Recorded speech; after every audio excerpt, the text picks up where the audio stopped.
The Throwdown lovers, just like myself, believe that a Kenyan Christmas is not complete without some goddamn rice. I'm talking about pulao or biryani, yes.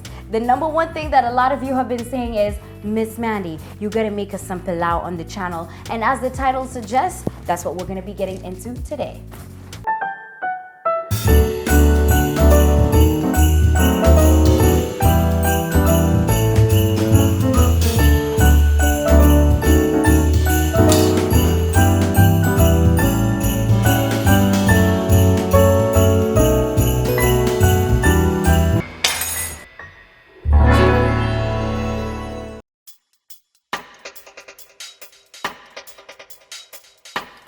Waswahili husema mchele ni mmoja, mapishi ndio mengi. There's different ways to make your pulao. Everybody has their own way, but I usually share my authentic Costarian way because half of me is Kenyan and half of me is Costarian. So this is a recipe that's been passed down in our family from generation to generation.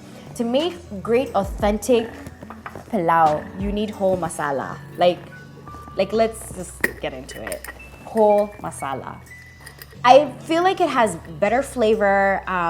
It's much more richer than opposed to the grounded one that you'd find in the supermarkets. But if you were to buy the one that's grounded in the supermarkets, pro tip, get this brand. Major reason why you want to get this brand, I feel like it really lives up to the authenticity of how you would ground this.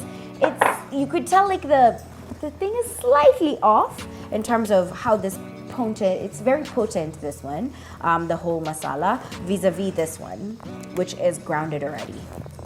But if you were to be going up country or going to your friends or going to your bae's house or just cooking for yourself, the one thing that I would encourage you to do is ground some pilau whole masala and carry it in a bag, take it with you.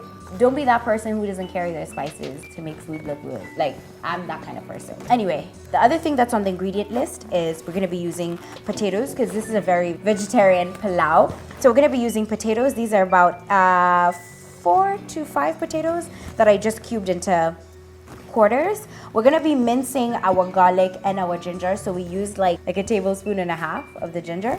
And then about 6 cloves of garlic, which we're gonna mince. This is 2 cups of rice, which we've already washed. And this is basmati rice. And then we're also going to be using some onions, which is 1 whole onion, which we sliced actually. And then lastly, everyone's favorite ingredient that they catch a feeling when I don't use it. Yeah, salt. We're gonna be using that. So let's get into the preparation of everything. Okay, we're gonna be taking in about 1 tablespoon of our pilau whole masala, just like that. Pour that in there, and we're gonna just ground this.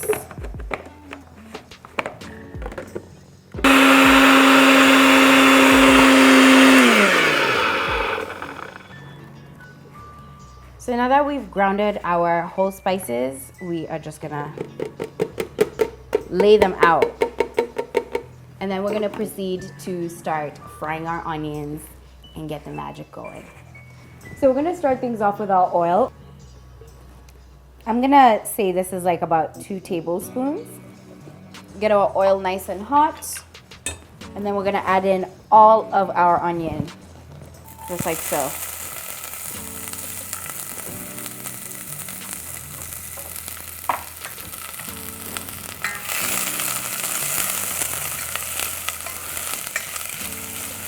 Now we're gonna let our onions cook until they soften, borderline start browning. And once they start softening, we'll just add in just like a 1/4 tablespoon of our pilau whole masala, or rather our grounded pilau masala. And then we can commence with everything else we need to do. So 1/4 of the teaspoon of the pilau masala is going in, or rather 1/4 of the tablespoon. Gonna stir it in. And it is at this point that I realize that you guys don't still have a smelling app. It smells so good in here. We're gonna be adding in a little bit more oil in here because we're gonna be adding in our potatoes.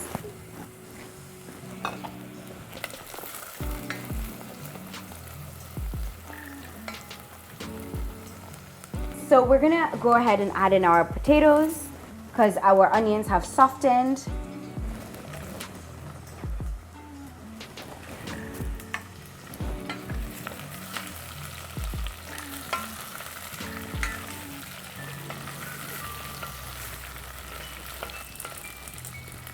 Okay, we're gonna turn our heat back up to high.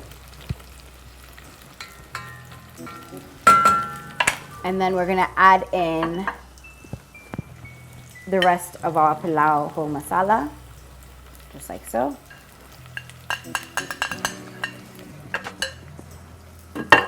We're gonna go in with a pinch of salt, or 3.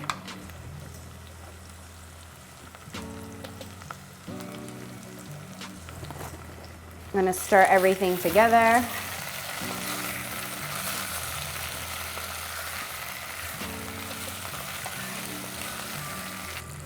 So I'm gonna be adding in our minced ginger and garlic.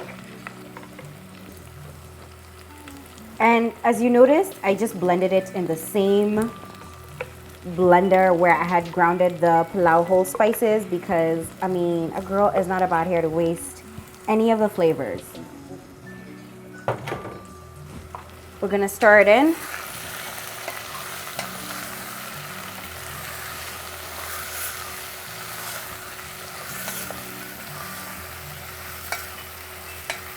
It smells so good.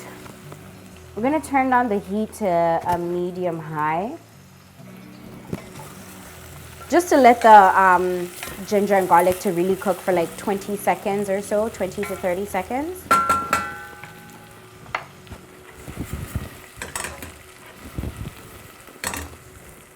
Now, since everything is marrying together, it's been about 30 seconds. We're gonna add in our rice.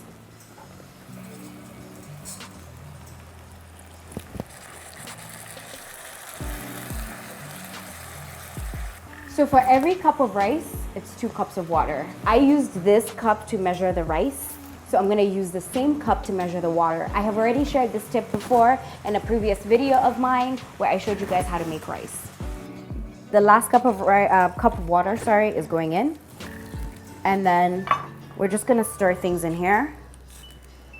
We're gonna turn up the heat to high and let everything boil until the water has completely evaporated before we tightly close it and let the rice dry. So the heat is up to high and we're just gonna let things boil.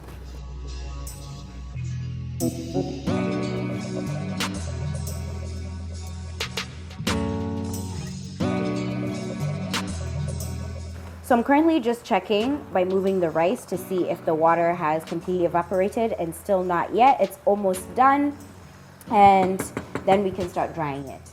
So now the thing is this, when you're cooking rice, you need to move it from a high burner to a low burner. So we're just gonna move it to this burner. I'm gonna turn up the heat and I'm gonna turn it down to really low in order for the rice to keep drying. So we're just gonna cover this. I usually put another pot on top of this pot that's drying so that it can be really tight and dries really well. Another thing that Costarians love to do is they wet a newspaper and then put it at the bottom and then cover it with it. Everybody has their own method. I just figured out mine, which was, since I don't buy newspapers, I'd rather just put another pot on top of here. It's been 25 minutes. My little egg here has gone off. Before I continue, I'd rather say that I use this egg because I got it in a gift hamper. You can use your phone to time yourself. I just use this because it was gifted to me.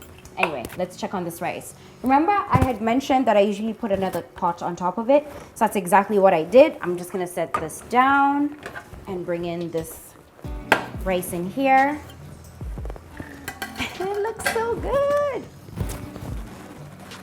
And you can tell rice ni moja moja basi. Sindio? So you're just gonna mix in the rice.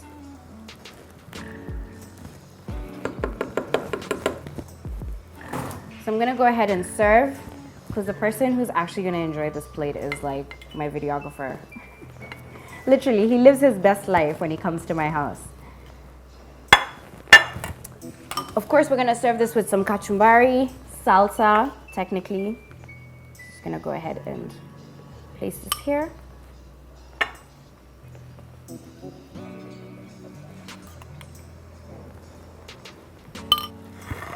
And there you have it. Pilau Miss Mandi Throwdown style. I can't wait to serve myself a plate as well, but you know what? You can break the rules when you're Miss Mandi. True Costarian style.